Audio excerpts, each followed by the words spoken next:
Steve, great to get you on Real Vision. Oh, thanks for having me. Appreciate being here.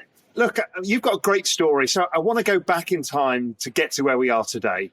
Start from the beginning. How did you get in the finance industry? And then we'll end up with how the hell you got into crypto and all of that story that goes with it. But let's start from the beginning. Well, I was an accounting major in college. I started my career as a CPA. And a good friend of mine, one of my best friends in the world. Why would you do that to yourself? I don't know. My dad was a tax guy. He ran his own type of H&R Block for 50 years, and every Sunday that's what I did. I went and helped him. So that's all I knew. I didn't know anything else. It was like I was kind of like, here you go, oldest son of I have two younger brothers. This is what you do. This is what we were told we were kind of had to do. He thought I'd be a lawyer, but I was like, no, I'm not going that route. So I was in public accounting. My best friends worked for a startup in the institutional brokerage. And when there was an opportunity to get, when their CFO had left, the chief operating officer left, she had both roles. I interviewed for it and took the job in '94. So I've been around a long time. It was, for those that remember, and I'm sure a lot of your viewers do, that was when you called down to the floor of the exchange for trades. The only electronic was the beginning days of the Instinet green screen. Spreads were a little wider. Fees were much more expensive on the exchange and on the floor. It was just a different time, and we were a soft dollar brokerage, and that was like pre soft dollars actually becoming anything either. And we were just we were a niche business that we wound up selling to E-Trade, but that's what we started at, was institutional phone-based brokerage business, and that's how I got into business way back when. And then, so you sold to E-Trade. What happened after that? That was a great experience. I think, the ability for us to sell this company called TIR Securities to E-Trade in 1999 got all of us into electronic brokerage, and we saw the opportunity to do something different. That was a nice time to have sold the business as well, 99, right? It was a great time. I mean, the deal was good. It was good for all of us. It was kind of getting to that top. We had a lot of good years at E-Trade, but it was like that was the beginning of that electronification of the markets back then, and the retail in the early days of whether or not you actually thought I could trade on the internet. There was no mobile. It was all computer based, and many of the trades were done on CompuShare or AOL, and you had to wait for the beeps to come in before you could, and hope that your trade went through because you didn't know if it actually connected or not. But that's how we started. And my boss, Jarrett Lillian, who's now the COO over at Wisdom Tree, he and I built the brokerage business there at E-Trade because it was a very big marketing machine. And we took our brokerage knowledge and we brought that in there, managing balance sheets. And we were one of the first to do a couple of things there. And really, that was our formative years. I call 99 to when I left E-Trade in '06, the formative years of E-Trade, when you actually built a brokerage business on top of the marketing machine that they actually were. Yeah, I was at Goldman at the time when we bought Hull. So everything went electronic. I mean, it was a kind of, I remember those guys, revolution, like what's going on now, smaller scale, but it was a revolution because before I'd call down to the brokers on the floor. I was a derivative guy, and I'd call down to the brokers on the floor. That all disappeared overnight. Yeah, I remember building out E-Trade Institutional back then and starting to do everything electronic, and that was a little bit of a tough haul. But people didn't realize the ability to match institutional flow electronically with the retail flow was exactly where the market was going. And E-Trade was kind of ahead of the game, but it got out of the institutional business a few years later. But that's where, the formative part of that gets to us, on a go-forward basis now and where we are in the crypto space. The next big market hurdle is 2008. Where were you for that? Geez, I remember, and I was at an NFL symposium 2 weeks ago teaching some players, and brought this up, that 2008. I think Lehman went bankrupt on Monday, September 15th. I remember I was at my own firm. I had built a company called Lightspeed Financial.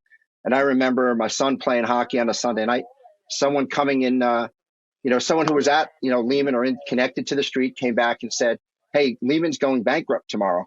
And I'm like, "What are you talking about? How can Lehman go bankrupt this Sunday night at like 9 p.m.?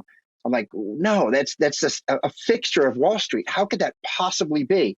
And there I was right in the middle of it, with our business. That Lightspeed was a day trading shop. We delivered technology to active traders. And that next few months were some of the best months we've ever had, because that's what it was. It became an active trading time period where people were able to make money shorting the market. So it was exciting times, just a different, but that was the beginning, as I said to these NFL players, the beginning of crypto. That's when it really kicked off and people realized we have to have something better than what we have today.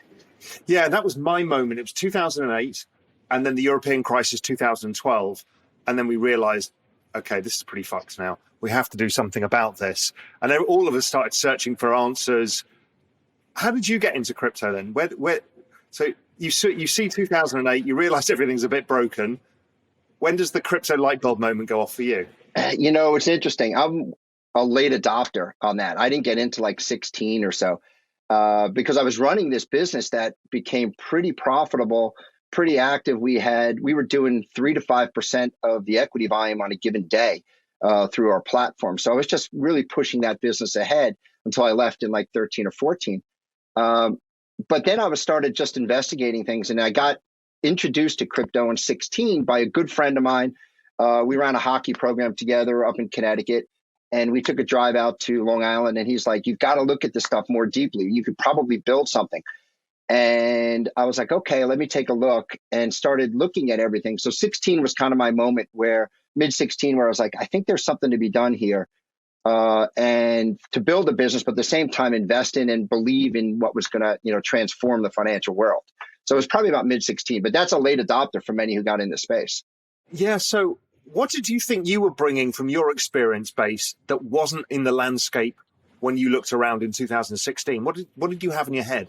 Yeah, from my perspective, I looked at market structure. It's one of the things that I'm really good at in understanding market structure. And I saw really a fragmented market, multiple exchanges, and customers having to open accounts in different places to be able to execute trades. I said, there's got to be a better way. And then I started looking at user interfaces and user experiences on a mobile device and said, Robinhood's got it right on how they did, a lot of their user interface. How can I take that experience and some other experiences that I had from my E-Trade days and bring that into crypto? And so the coupling of the market structure and my knowledge there and user interface, user experience from my Lightspeed days, I was like, here's where we could really bring something special to the market to engage people and get them more into the ecosystem. So you end up going public in Canada first. I guess same way Novo did as well, I guess. Yep. What are your plans now, right? This market is evolving so fast. What we think of exchanges, my guess won't be exchanges in 5 years' time. So I'd love to hear how you're thinking through this. Yeah, if those who remember, there was an exchange way back called Archipelago that, was now part of the New York Stock Exchange. But Archipelago had multiple parts of its business. They had the exchange part. They had a technology part, I think it was called Terra Nova. They had their own broker-dealer that was called Wave Securities. And they kind of split it up. And exchanges become exchanges and brokers become those who interface with retail customers to bring them to the exchanges. That's how we see the market, developing over time here, is that more and more, brokerage sits in between the exchanges and the customer to allow them and give them access to DeFi too, because we're working on that. But that's how we kind of see the world going in the next 5 years, is that's how, where we position ourselves to help the customers find good execution, good pricing, availability of coins, availability of interest rates. So we help them navigate what is a complex, ecosystem. And with that, we're looking at, just like Novo, getting to the TSX and then moving on to NASDAQ from there. That is all in our plans over the next 12 months. Some of it faster than others, the TSX quicker. But that's how we see ourselves, helping the retail consumer navigate what isn't the easiest world to navigate in. And how are you seeing adoption right now, both at retail level, institutional? How are you seeing that landscape evolve, and how's it been evolving over, let's say, this year? I mean, obviously last year was a crazy year for everybody. This year's been a kind of a weird year so far. How are you seeing the adoption? Yeah, we're seeing retail customers come on our platform, by droves still. We're seeing increased adoption every single day, net new assets on our platform every single day. So we're seeing this consistent growth.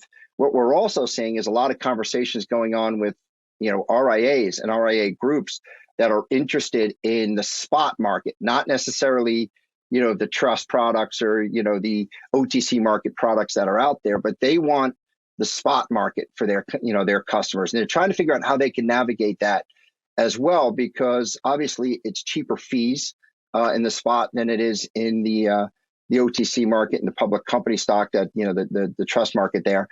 And so they're trying to figure out how to navigate that. And so we're seeing, you know, adoption starting to come that way. They're trying to figure out how to do it in unregulated products in a regulated world that RIAs are. Hey, if you like this clip, be sure to check out the full interview and more only on realvision.com/crypto. It's 100% free. Sign up now.